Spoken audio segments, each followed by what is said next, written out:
Hey guys, I just wanted to do my review of Agents of S.H.I.E.L.D. Season 3, Episode 16, Paradise Lost. So, this kind of gives you focuses more on Hive and Gideon Malik's a little bit of his backstory. It starts off with a flashback to 1970 after Gideon and his brother Nate. They just came back from the services of their dad's funeral, and they're talking about how Whitehall has summoned them, and Gideon's against going to Whitehall and submitting to his services because they believe in their father's view and their sect of Hydra, which worships the Inhuman they're trying to bring back to Earth. While Whitehall and the other faction of Hydra are more of taking the scientific route and world domination through their own means. But Nathaniel's insistent they go see him anyway, and the Malik brothers are talking to Whitehall while he's in prison, and he chastises them for believing in the inhuman and not taking the scientific path, and maybe he should and has them second guessing maybe his father wasn't as much of a believer as they thought. So he tells them to go check the book Paradise Lost. They find the book and they realize that it contains a white stone. Now, the ritual they used for the monolith, it involves the monolith. They're supposed to pick rocks out of a bag.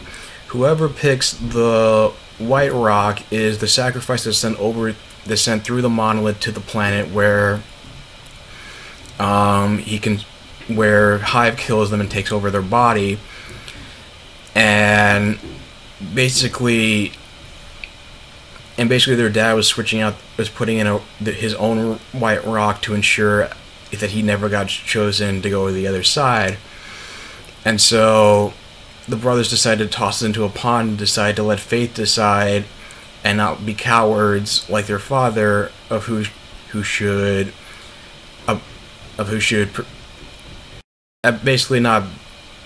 basically decide who should be the sacrifice and not try to rig the game, so to speak. But then you also find out that Gideon was just as fearful as his dad about being the sacrifice, so he still kept the white rock and switched it out.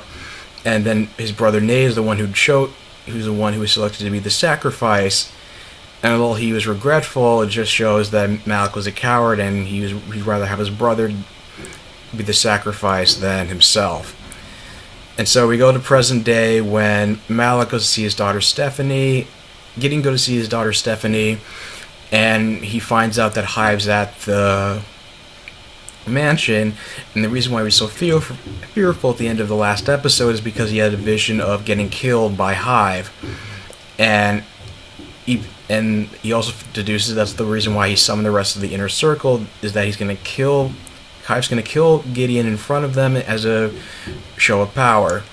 But then Stephanie tells them that whether that's true or not, that she was taught to be tough and to prove why that he's valuable to Hive.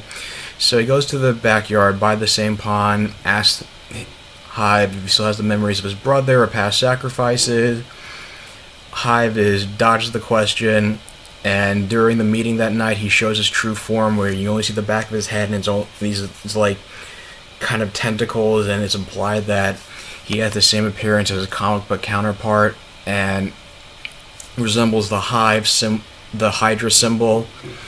And then Hive reveals Gideon's deception to Stephanie and what he did, and Hive starts channeling Nate and chastising him for making him the sacrifice. And Gideon apologizes, saying that he was trying to do everything to bring him back, but Hive's not buying it, and he feels like he doesn't know the meaning. Hive doesn't like cowards, and Malik doesn't know the meaning of sacrifice, but he needs at least one Malik around for his services. So instead of killing Gideon, he kills Stephanie instead, which makes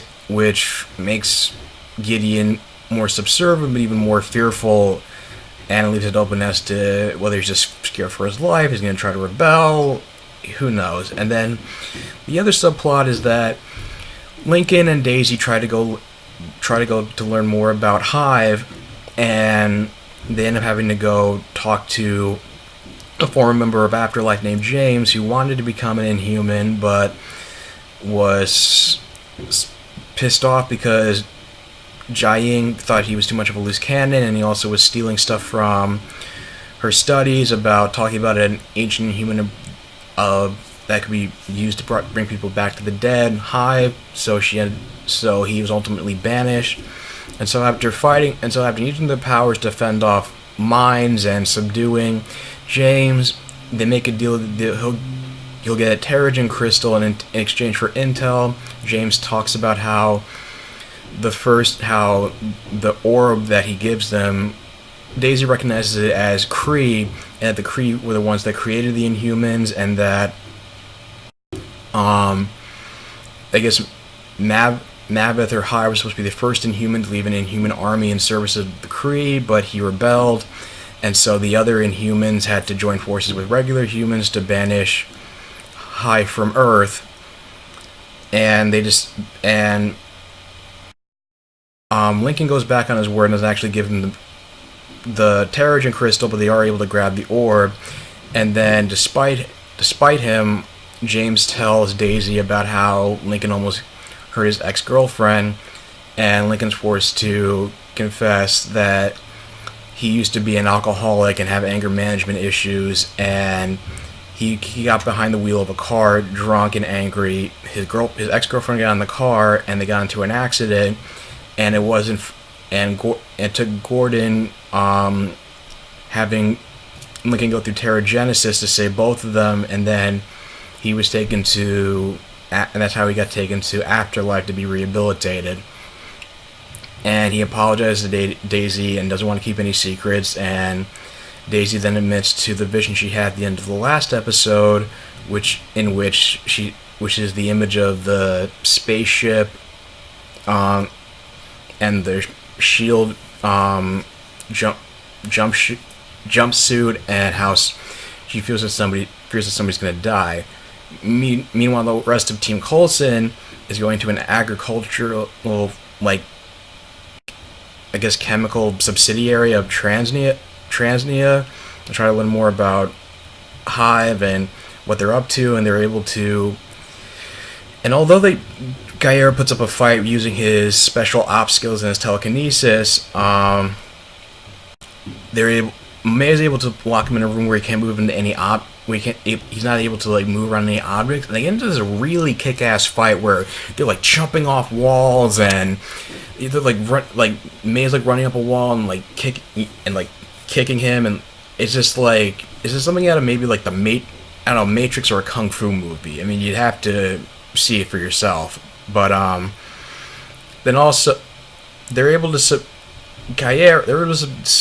Gaia, and Simmons just confirms that Hive is a parasite that that reanimates dead bodies and feeds off of live ones to sustain itself, and that the factory has some kind of chemical that might be possibly Achilles' heel for Hive.